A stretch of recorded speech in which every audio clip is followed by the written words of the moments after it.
पाकिस्तान के पेशावर में कल 2 बिजनेसमैन को ब्रॉड डे लाइट में दिन दहाड़े गोली मार के हत्या कर दी गई। और ये पाकिस्तान में कोई पहला अटैक नहीं हुआ है सिख कम्युनिटी के ऊपर। पिछले कुछ सालों में सिख के ऊपर पाकिस्तान में अटैक होते आ रहे हैं। इनफैक्ट पेशावर में भी ये दूसरा अटैक है पिछले कुछ महीनों में। तो समझते हैं कि ये सिख कम्युनिटी के ऊपर पाकिस्तान में अटैक क्यों हो रहे हैं, सारी सिचुएशन क्या है, इंडिया क्या कर सकता है इसके बारे में सब हमारे फॉरेन मिनिस्टर को बाहर जाके पाकिस्तान में यूएन में स्टेटमेंट देने को क्यों कह रहे हैं। आइए देखते हैं, समझते हैं पूरा इशू क्या है। My name is Arpita Goyal and let's get started. तो इसे टारगेटेड किलिंग क्यों कह रहे हैं, I will tell you why. Sikh community जो है पाकिस्तान में वो बहुत माइनॉरिटी में है। 22-23 करोड़ की पॉपुलेशन में सिख पॉपुलेशन ओनली 20,000 है इन पाकिस्तान। तो आप समझ सकते हैं 22-23 करोड़ की पॉपुलेशन में 20,000 लोगों को ढूंढना कितना मुश्किल है जो स्प्रेड आउट है थ्रू आउट द कंट्री। तो पेशावर में स्पेसिफिकली ये जो किलिंग हो रही है वो भी टर्बन सिख्स पे, दैट मींस वो एक टारगेटेड किलिंग है। अब मैं आपको इसका कंपैरिजन बताती हूँ with India and with Canada. India में 2 करोड़ सिख हैं और कनाडा में 5 लाख सिख हैं आउट ऑफ 3.8 करोड़ पॉपुलेशन। तो आप सोचिए कनाडा जो हिस्टोरिकली एक सिख कंट्री भी नहीं है, वहां पे सिख की पॉपुलेशन धीरे धीरे बढ़ती जा रही है। और पाकिस्तान जो हिस्टोरिकली एक सिख कंट्री थी, सिख पॉपुलेशन हमेशा से पाकिस्तान में थी, उसमें वो पॉपुलेशन इतनी कम होती जा रही है। पार्टीशन के बाद कुछ पॉपुलेशन तो डायरेक्ट इंडिया माइग्रेट कर गई और कुछ स्लोली एंड ग्रेजुअली धीरे धीरे इंडिया शिफ्ट करती गई, जिसकी वजह से अब 22-23 करोड़ में से only 20,000 Sikhs are there in Pakistan. तो हम सिख्स को बोल सकते हैं कि वो पाकिस्तान में एक रिलीजियस माइनॉरिटी है।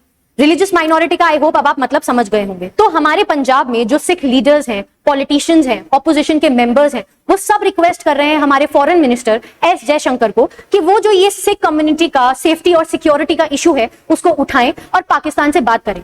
इनफैक्ट पंजाब के जो सीएम हैं भगवत मान, उन्होंने भी फॉरेन मिनिस्टर से ये रिक्वेस्ट की है कि जो हिंदू और सिख कम्युनिटी पे अटैक्स हो रहे हैं पाकिस्तान में, उसको लेके वो कुछ सोल्यूशन लेकर आए, कुछ रिजोल्यूशन लेकर आए। देखिए बात कुछ नहीं है, ये हम सब जानते हैं कि पाकिस्तान में टेररिज्म बहुत बढ़ रहा है और जैसे जैसे टेररिज्म बढ़ेगा वैसे वैसे माइनॉरिटी कम्युनिटीज के ऊपर जो ये वायलेंस हो रहा है, ये जो अटैक्स हो रहे हैं, ये भी बढ़ेंगे और बहुत ही सैड सीन्स हमें देखने को आगे भी मिल सकते हैं पाकिस्तान में। तो पाकिस्तान में बहुत ही ज्यादा चैलेंजिंग टाइम्स हैं, सिविल वॉर और जेनोसाइड तक की सिचुएशन क्रिएट हुई है। जेनोसाइड कैसे हो सकता है? जब भी सिविल वॉर होता है तो अनसर्टेनिटीज होती हैं, अनरेस्ट होता है और वायलेंस होता है। जब भी वायलेंस होता है तो जेनोसाइड की पॉसिबिलिटी जो है वो बढ़ जाती है, स्पेशली पाकिस्तान जैसी कंट्री में जहां पे माइनॉरिटीज बहुत ही ज्यादा कम है। अब प्रॉब्लम ये है कि nobody is talking about this on international level. International level पे कोई इसके बारे में बात नहीं कर रहा है। इनफैक्ट पाकिस्तान में जो राइजिंग एक्सट्रीमिज्म है उसकी भी कोई डिस्कशन नहीं कर रहा है, जबकि पाकिस्तान के खुद इंस्टीट्यूट ऑफ कॉन्फ्लिक्ट ने ये डेटा दिया है कि पाकिस्तान में 2021 में 57% एक्सट्रीमिज्म में राइज हुआ है एज कंपेयर टू 2020। पाकिस्तान में एक्सट्रीमिस्ट फोर्सेस पॉपअप हो रहे हैं हर जगह पे। कोई गवर्नमेंट चेंज करना चाहता है तो कोई सेपरेट करना चाहता है पूरा रीजन पाकिस्तान से। जैसे बलूचिस्तान में बलूचिस्तान लिबरेशन आर्मी है, पाकिस्तान के नॉर्थ में नॉर्थ पाकिस्तानी तालिबान है, जगह जगह पे इस्लामिक स्टेट के ग्रुप्स भी हैं पाकिस्तान में। तो उस वजह से अनरेस्ट की सिचुएशन और ज्यादा क्रिएट हो रही है। और सिर्फ यही नहीं, पाकिस्तान में जो पॉलिटिकल सिचुएशन है वो भी सुपर डेंजरस हो गई है इस टाइम।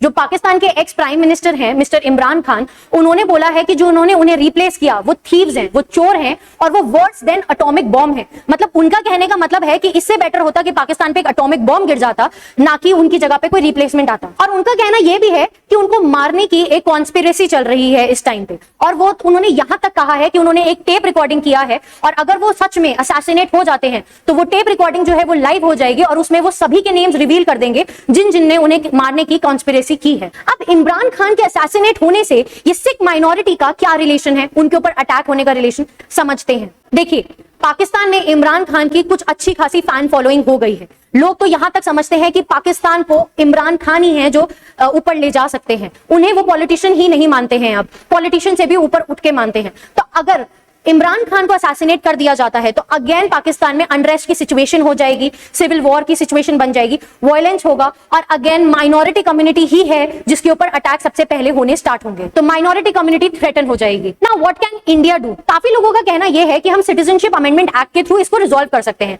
बट सीएए के अंडर आप कितने लोगों को पाकिस्तान से इंडिया ले आओगे?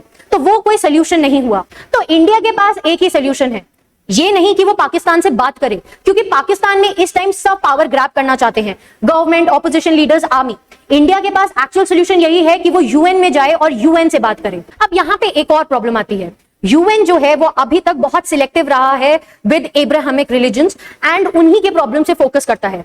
जो नॉन एब्राहमिक रिलीजन्स हैं, जिन्हें हम धार्मिक रिलीजन्स बोलते हैं, यूएन उनकी प्रॉब्लम्स पे ना ही फोकस करता है और ना ही उनके अंडर जो कम्युनिटीज आती हैं उनके ऊपर वायलेंस की बात करता है। एब्राहमिक रिलीजन्स में 3 रिलीजन्स आते हैं, जुडाइज्म जो ज्यूज का रिलीजन है, क्रिश्चियनिटी एंड इस्लाम, और धार्मिक रिलीजन्स में आते हैं Hinduism, Buddhism, Jainism and Sikhism. तो अगर यूएन ये धार्मिक रिलीजन्स और उनके ऊपर होने वाली एट्रोसिटीज को रिकॉग्नाइज करेगा तो western media, primarily American media जैसे कि वॉशिंगटन पोस्ट, न्यूयॉर्क टाइम्स, ये भी इन टाइप की एट्रोसिटीज को कवर करना स्टार्ट करेंगे। ये जो माइनर कम्युनिटीज हैं धार्मिक रिलीजन्स के अंडर, उनके ऊपर जो भी वायलेंस हो रहा है, उनसे लेके जो भी हेट्रेड फैलाया जा रहा है, उसको वो भी कवर करेंगे और पूरे वर्ल्ड को अवेयर करेंगे कि इनके टुवर्ड्स हमारी भी कोई रिस्पॉन्सिबिलिटी है और हमें इनके टुवर्ड्स कोई सोल्यूशन लाने की जरूरत है। यही इंडियन ऑनवॉय जो यूएन में है, उन्होंने बोला था कि we need to recognize Hinduphobia plus Buddhist और सिखिस्ट कम्युनिटीज के ऊपर जो एट्रोसिटीज हो रही है, हमें उन्हें भी रिकॉग्नाइज करने की जरूरत है। तो एट द मैक्स इंडिया क्या कर सकता है पाकिस्तान को लेके? इंडिया उसको अर्ज कर सकता है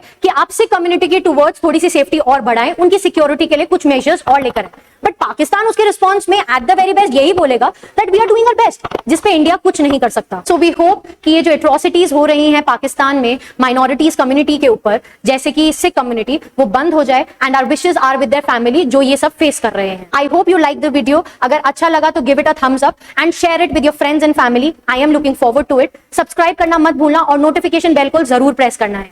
I will see you in the next one. Bye bye.